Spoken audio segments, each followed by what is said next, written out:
So as we celebrate Kabi's achievement, we also recognize that this is the International Year of Plant Health, and so this is also a major milestone, and we really acknowledge and applaud all those who have taken a lot of time and invested their resources and time and knowledge to find this solution. About 400 kilograms of that to support this. We are honored to be the pioneer country that is launching this portal, and I urge the scientists here, the extension workers, people in PCPB and also in the ministry to use the information that is here to support the work down there, so that people have solutions for some of these very problematic challenges. In this place, most probably you have a number of so-called commercial farmers, but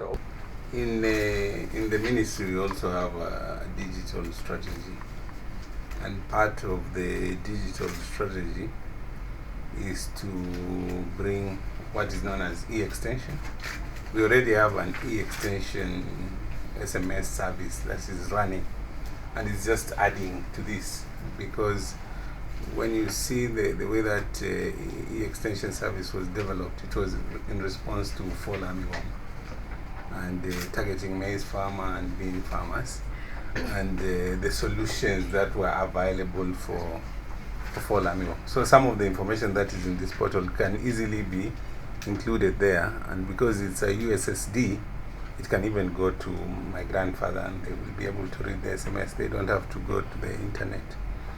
The other thing is that we are doing the e-voucher, and the e-voucher is mainly focusing on access to inputs, and these inputs include of course fertilizer and agrochemicals, and these agrochemicals could include some of these bio pesticides, because you are looking for solution for a particular problem. Right now we are targeting maize and rice and potatoes and coffee.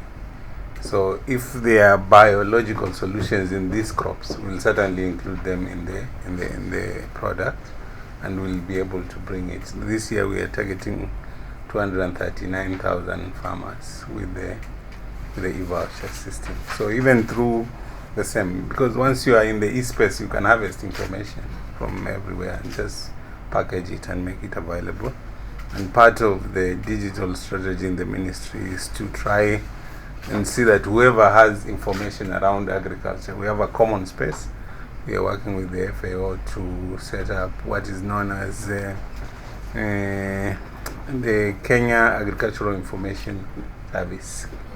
Yeah, and I think this will be up and running, and it will have all this information consolidated under one space, whether it's from the private sector or from government or from research institutions or from farmers themselves, because also some farmers have a lot of information based on many years of practice.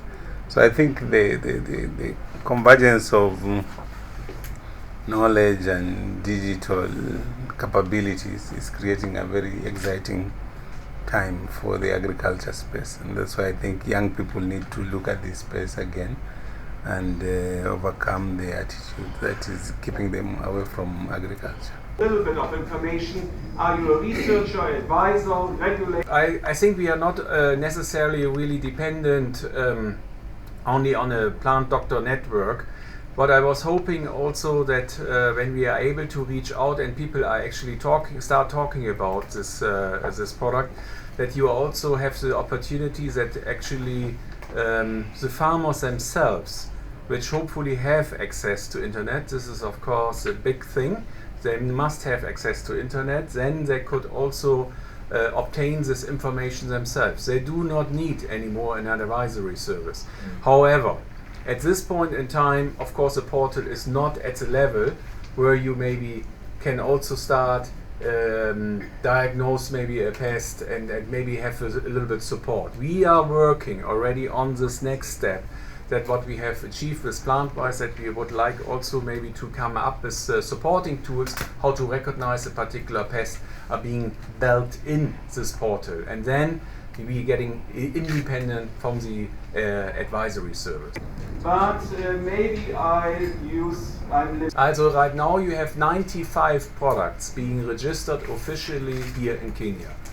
And of course, I would love that the portal is also creating a demand, and maybe even a demand where certain products are not available.